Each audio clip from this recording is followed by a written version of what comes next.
Buenos días, buenas tardes, buenas noches, chicos y chicos. Hoy vamos a aprender sobre las técnicas solubles al agua y el paisaje. Os voy a ir mostrando pinturas y cuadros y ustedes tendrán que reconocer cuáles son. Esta es la primera y la vamos a ir pegando.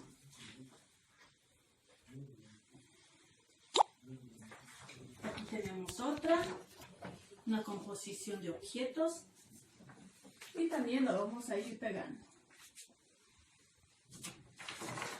Acá podemos ver a un fénix que aún no está terminada, pero también la vamos a ir pegando.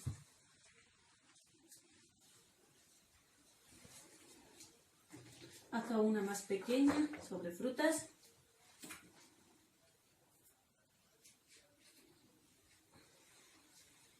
Y otra por acá tenemos también frutas. Ahora bien, a simple vista podemos ver las composiciones, pero no podemos distinguir de qué material están hechos. Tomen su tiempo y vean más o menos qué técnica se ha utilizado en cada una. Vamos a ir colocando las técnicas. Acá dice acuarela y la vamos a ir ubicando.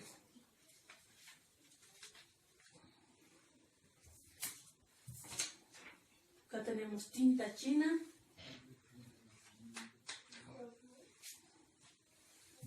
Tenemos lo que es simplemente tinta.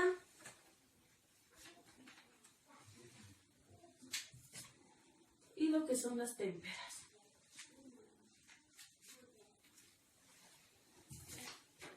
Y acá tenemos el óleo. ¿Lo han identificado así? Ahora, en estas 5 figuras, 4 de ellas sí son técnicas solubles al agua y debemos identificar cuál. La tinta es una técnica que se utiliza al agua y su mayor característica es que se va sobresaliendo y se ve simplemente como la cartulina no está tan comprimida, como es en el caso de la témpera. La témpera es otra técnica soluble al agua, sin embargo, esta se va trabajando por capas y una capa seca y la otra se aumenta. Se puede notar por su rugosidad en la textura.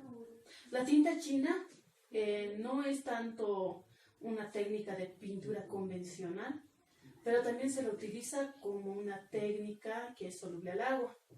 Y la acuarela, que es la más conocida y la que vamos a trabajar finalmente esta clase.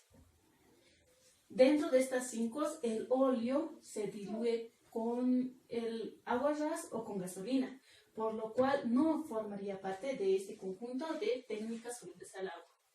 ¿Cómo te das cuenta? Porque en la composición es más espesa y a la vez no se ve la cartulina, simplemente cubre todo el soporte. Ahora algo de teoría. Conocemos las técnicas de pintura solubles al agua y composición del paisaje. La pintura como materia está compuesta por 2 elementos fundamentales, los pigmentos y los aglutinantes. Ahora bien, los pigmentos son sustancias minerales o químicas en forma de polvo, con diversos colores. Los aglutinantes, en cambio, son los elementos que dan cohesión y fijación a estos pigmentos. Así podemos encontrar el agua, la gasolina, el aguarrás, entre otras. Estas técnicas de pintura están determinadas por el aglutinante. Dependiendo de estas, encontramos mayor o menor luminosidad en una obra. Estas técnicas se pueden dividir y la clasificación viene como sigue. Conocemos a la acuarela. La acuarela es una técnica sobre el papel o cartulina humedecida con colores diluidos en agua. La acuarela se pinta utilizando pigmentos finos y utiliza mezcla de goma arábica. Ahora bien, los materiales para utilizar esta técnica son: el soporte debe ser de un papel de un gramaje superior, como podemos ver en el ejemplo. Este tiene un gramaje superior y vemos cómo tiene diferentes texturas. El pincel es el elemento muy importante en cuanto nos referimos a trabajar en obras de artes. Los pinceles están compuestos o vienen en forma sintética o en pelos de animales. Y vienen también en diferentes y diversas formas, como ser el pincel abanico, que se utiliza generalmente para hacer lo que son las hojas de árboles y que viene en forma de abanico. El pincel plano y el pincel redondo delgado, que son para dar detalle al final de la obra. Por otro lado, el pincel abellado, que es se utiliza para pintar los lugares con mayor o enorme composición dentro de la obra. El ejemplo, acá podemos observar una pintura de una técnica en forma de aguada que fue trabajada por el pintor inglés William Turner, especializado en paisajes. Es uno de los grandes maestros de la pintura paisajista y británica en la acuarela. Era conocido como el pintor de la luz. ¿Por qué era conocido como el pintor de la luz? Porque, como podemos ver en esta obra, en la mayor parte de su composición se encuentran partes de luces que le da la sensación de luminosidad, aun viéndose así también el contraste del color azul con el color amarillo que se ve en el círculo cromático. Cabe mencionar que esta obra es titulada El Amanecer. Ahora bien, la témpera es una técnica soluble al agua y apareció o es característica de la Edad Media en Europa. La aplicación de esta técnica es que es una técnica muy cubriente al no estar sus pigmentos en suspensión y se seca rápidamente. Así que en esta técnica se debe trabajar imponiendo capas sobre capas, yendo que éste vaya secando. El soporte que se utiliza se puede ser como las cartulinas que absorben mayor el agua, pero que tienen que tener un gramaje superior a la que se utiliza en la acuarela. La pintura acrílica es una clase de pintura que contiene un material plastificado, pintura de secado rápido. Aunque son solubles al agua, una vez que se secan, no se puede volver a arreglar o pintar nuevamente. Simplemente puedes volver a colocar capas tras la capa seca. Y es característica o apareció en la primera mitad del siglo XX. El soporte que se puede utilizar para estas pinturas es el lienzo, puede ser en lino, en algodón, en cáñamo o en yute, puesto que como es un material plastificado, estas no se van a comprimir, simplemente van a agarrar mejor la obra. También se debe utilizar pinceles adecuados. Para esta se utilizan también lo que son las espátulas. Aquí vemos el ejemplo de una obra acrílica, que es una importante figura en el movimiento del expresionismo abstracto. Era conocido por Paul Jackson Paul. Fue un influyente pintor estadounidense, que su técnica consistía en diluir la pintura acrílica en contenedores pequeños y ir salpicando en el soporte un color tras otro color. Y así, como podemos ver en esta, se forman obras compuestas de un color sobrepuesta con otra. Ahora bien, los tintes. Es una técnica parecida a la acuarela, donde la mezcla es igual con agua, pero como ésta viene en su forma líquida, el manipular se hace mucho más complejo, puesto que si no colocas bien en el soporte, ya no podrás arreglarlo. Así que hay que tener mucho cuidado en esta técnica. Ahora bien, el paisaje y su composición. Tradicionalmente, el arte del paisaje plasma de forma realista algún paisaje real de la vida cotidiana o de nuestro entorno, pero también puede haber otros tipos de paisajes como los que inspiran en los sueños. Para empezar a dibujar un paisaje, lo primero que se debe hacer es dibujar una línea de horizonte como base fundamental del dibujo. Ahora bien, en la composición es la distribución armónica de los elementos que compone una obra de arte. Y esta composición armónica o distribución sigue normas y reglas visuales. Aquí te decimos las reglas. La escala. En la escala hay dos escalas, la humana y la monumental. La escala humana son los elementos que se dibujan en la obra y que se hacen referencia a las personas. Y según se va dibujando una persona y también los lugares en los que van los demás elementos. Ahora la escala monumental se refiere a escalas de gran tamaño, monumentos de dimensiones muy grandes, que ya no hacen referencia a nada, simplemente en la obra se les puede dibujar directamente. Ahora bien, la proporción es el equilibrio que satisface al ojo humano y es la escala áurea que cumple esta división que vemos en la figura.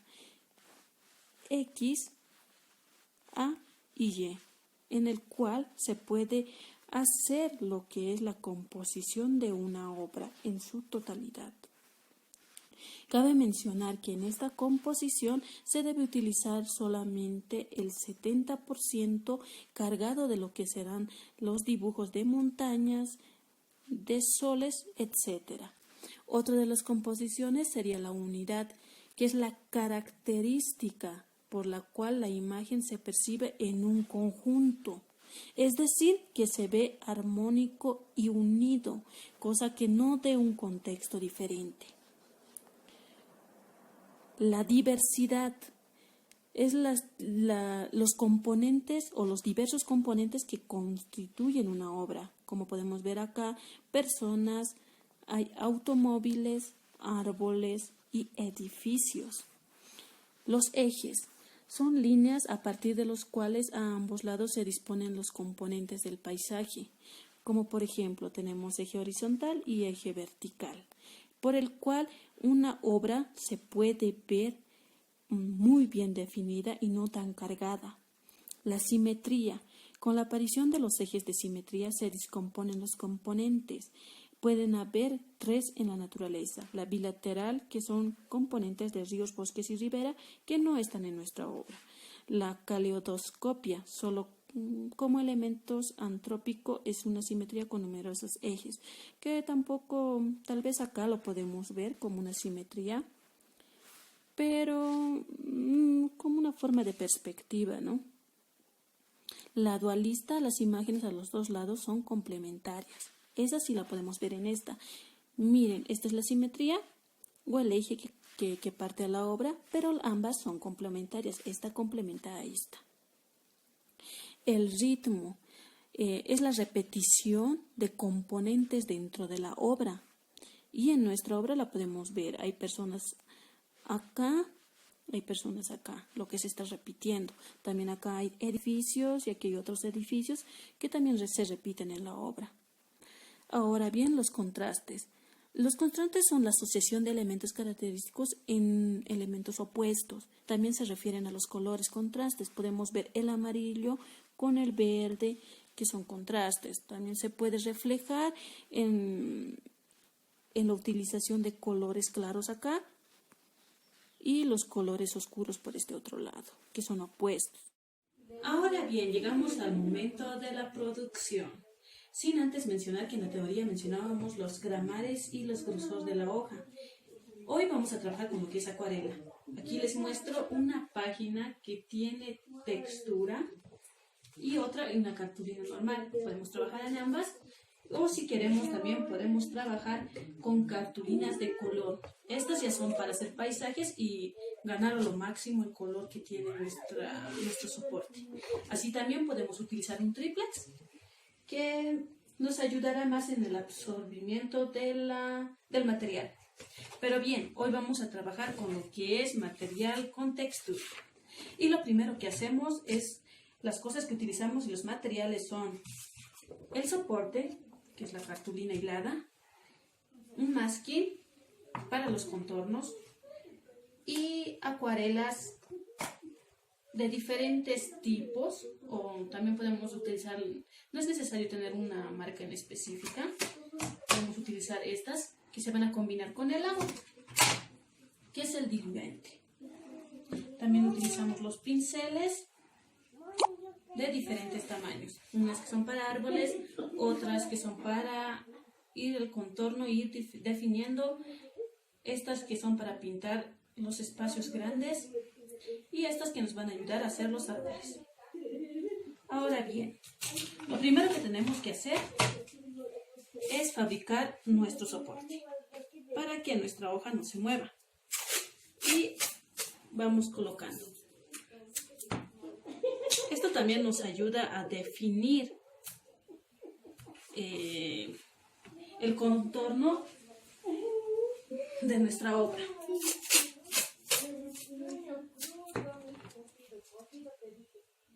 Y vamos colocando a los 4 extremos.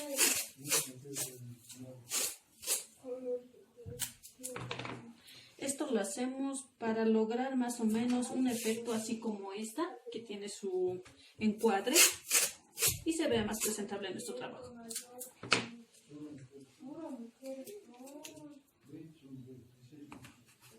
Ahora bien, una vez terminada esta fase, agarramos el lápiz y escogemos un dibujo en particular para llegar a los procedimientos.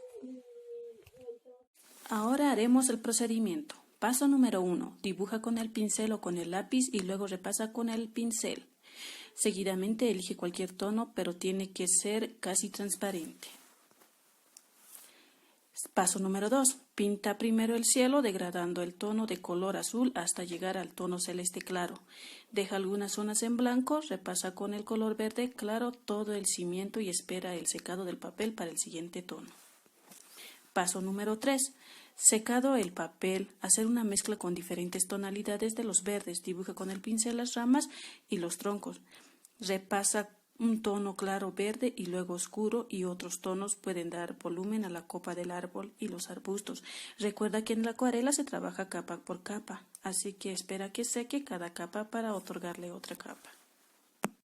Finalmente, en la producción podemos ver diferentes composiciones. Podemos utilizar un solo color, así como esta que sería monocromática, y ir trabajando tono sobre tono.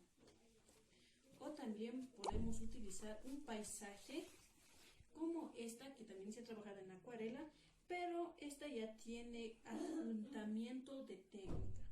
¿Qué es lo que quiere decir? Que acá, por ejemplo, utilizamos el material de la vela para que se haga como tipos de... no se pinte esos lugares, ¿no? A pesar de que lo pasemos.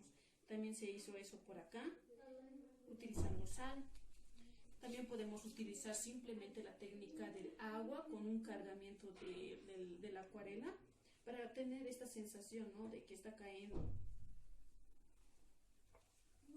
Y finalmente podemos utilizar también el azúcar para darle textura, como en estas partes, lugares donde tampoco ya se puede pintar, y también nos da una sensación de realismo en la obra. Y con eso terminamos el video. No se olviden de dar comentarios.